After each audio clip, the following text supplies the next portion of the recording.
आज हम पढ़ेंगे सेकेंड ईयर सिंटैक्स इंग्लिश की प्रोस से the day the dam broke text written by James सर्वर। इसका हम इंट्रोडक्शन पढ़ते हैं। The day the dam broke is fascinating, captivating, remarkable, humorous story written by the great American humorist James Grover Thurber. He has written a number of witty and humorous article.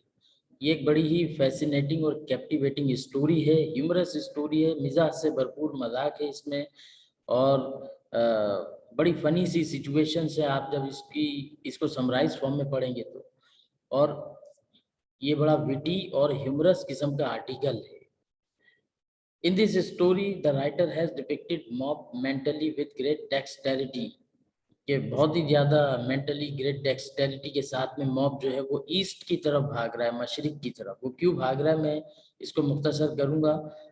He has narrated the experiences of his aunt Edith Taylor and his own experience about the great run of the afternoon in Columbus City.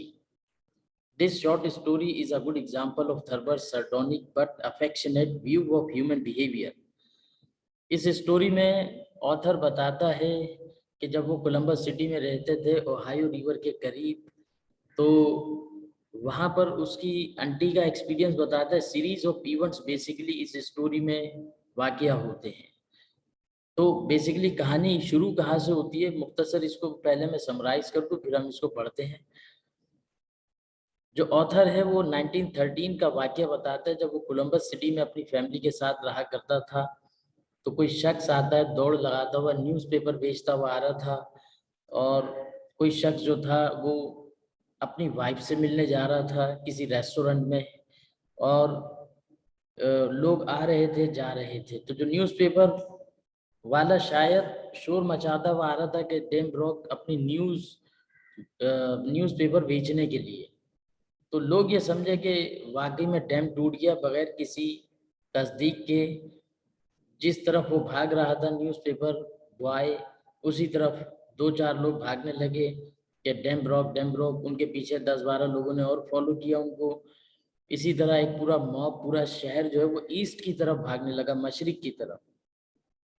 कुछ office में लोग काम कर रहे थे, कुछ दफ्तरों में काम कर रहे थे, कुछ मैकेनिक्स काम कर रहे थे, कुछ लोग कार ड्राइव कर रहे थे, कुछ सब के सब अपना अपना काम छोड़ के, अपने अपने घर छोड़ के ईस्ट की तरफ भागे।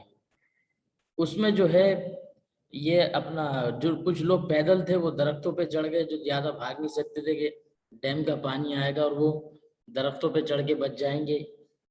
कुछ लोग थे अपनी कार की चाबी कार में लगी छोड़ दी और पैदल भाग रहे थे मशरिक की तरफ। तो मुख्तलिफ सीरीज ऑफ इवेंट्स हुए।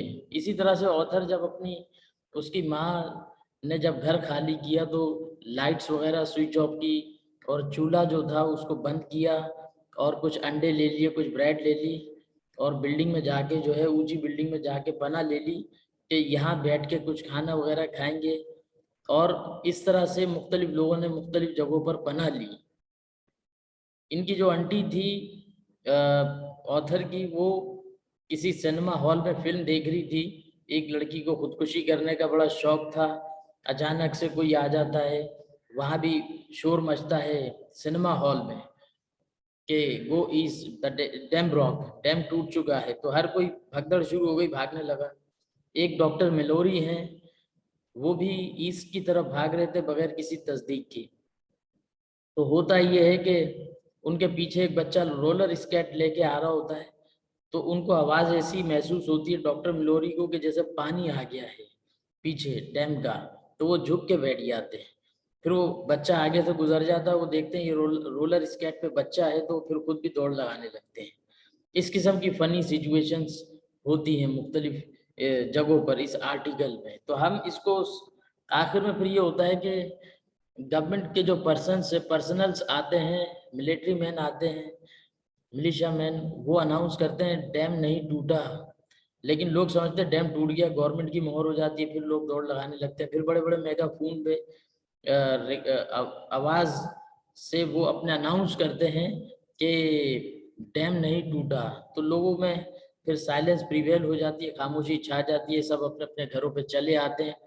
अगले दिन इस स्टूपिड हरकत के ऊपर जो बगैर तस्दीक के लोग मशरिक की तरफ भागने लगे थे, कोई किसी से ह्यूमरस बिहेवियर पे कोई बात करना पसंद नहीं करता। जो एक्टिविटी हुई, जो इंसिडेंट हुआ। तो ये इस किस्म का एक फनी आर्टिकल है। तो अब हम इसको समराइज फॉर्म में पढ़ते हैं। James Thurber recalls an interesting incident of his early childhood when he lived in Columbus city. एक इंसिडेंट याद करते हैं, वो बताते हैं जब वो छोटे थे, चाइल्डहुड में अपने, और कोलंबस सिटी में रहते थे, situated near the Ohio river in the USA, America में ओहायो रिवर के करीब। ऑल ऑफ अ सडन, अचानक से, on March 12, 1930, a rumor spread that the river Ohio was in flood and the water would rush towards the city as the dam had broken।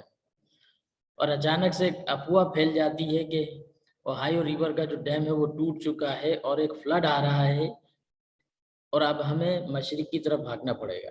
The people became panicky after hearing the rumour and came out on the high street. लोग खौफ व हिरास में आ गए और high street की तरफ भागे। They started running towards the east for safety without confirming the news about the flood। और मशरिक की तरफ ये लोग भागने लगे बगैर किसी इंफॉर्मेशन के, कंफर्म करने के। भेड़ चाल चलने लगे, sheep follow sheep. In calamity ever rumour is believed, man, women and children were running helter skeletal towards the east. तो सब के सब, औरतें, बच्चे, ये सब के सब ईस्ट की तरफ भाग रहे थे। Normal business was going on in the market, market में बिजनेस चल रहा था। But when the rumour spread about the flood, और जब अफवाह फैली फ्लड के बारे में, the people who were busy in selling and buying, और लोग जो सेलिंग और बाइंग में, खरीदो फरोख्त में मसरूफ थे, started to run in utter confusion of saving their lives. अपना सब कुछ साजो सामान छोड़ के अपनी जान बचाने के लिए वो भागने लगे मशरिक की तरफ। 2000 people were abruptly in full right. तकरीबन 2000 लोगों का जमे गफीर था जो मशरिक की तरफ भाग रहा था और एक ही जुमला कह रहा था कि go east, go east. The dam has broke was the clarion cry being heard everywhere. तो ये एक क्राई था, शोर होगा था जो हर कोई मचा रहा था बगैर तस्दीक किए। The panic stricken people ran out for safety, leaving fires burning and food cooking and doors wide open। तो लोगों का कुछ का खाना पक रहा था, कुछ बिजनेस कर रहे थे, दुकानें खुली हुई थी, कार में चाबी लगी हुई थी, और ऐसे ही सब कुछ छोड़ छाड़ के लोगों ने अपने घरों के दरवाजे खुले छोड़ के ईस्ट की तरफ भागे। Some of the people covered the distance 12 miles in order to save their lives। कुछ लोग 22 मील का 12 मील का सफर कर चुके थे अपनी जिंदगी बचाने के लिए। At last the military men riding through the city in motor lorries announced that the news about the flood was false and that the dam had not broken। फिर आखिरकार हुआ ये कि मिलिट्री मैन बड़े बड़े ट्रक में, lorries में, motor lorries में आए और उन्होंने मेगाफोन्स में अनाउंस किया कि डैम नहीं टूटा। At first the announcement added to the confusion and increase the panic. पहले तो लोग ये समझे कि मिलिट्री मैन कह रहे हैं कि डैम टूट गया है, नॉट उनको आवाज आई नहीं, डैम हैड ब्रोकन। तो वो फिर भागने लगे। लेकिन फिर दोबारा, for many stampedes the militia man were announcing. इस भगदड़ में मिलिशिया मैन अनाउंस करते रहे कि the dam has now broken, thus setting an official seal of authentication on the calamity। अब एक सील लग गई थी गवर्नमेंट की कि डैम हैज ब्रोकन, कि मिलिशिया मैन ये कह रहे हैं भगदड़ में कि डैम टूट चुका है। But after repeated announcement the misunderstanding were removed and order was restored. इस मिसअंडरस्टैंडिंग को फिर दूर किया गया और लोगों को समझ में आ गया कि डैम नहीं टूटा है और गवर्नमेंट का जो ऑर्डर था वो रिस्टोर हो गया। The people heaved a sigh of relief when they heard that the dam had not broken। लोगों ने एक लंबी आह भरी सांस ली कि शुक्र के डैम नहीं टूटा। The people return to their homes. लोग अपने अपने घरों पे वापस आ गए and started their normal business the next day. और नेक्स्ट डे अपना उन्होंने बिजनेस शुरू कर दिया दोबारा से काम।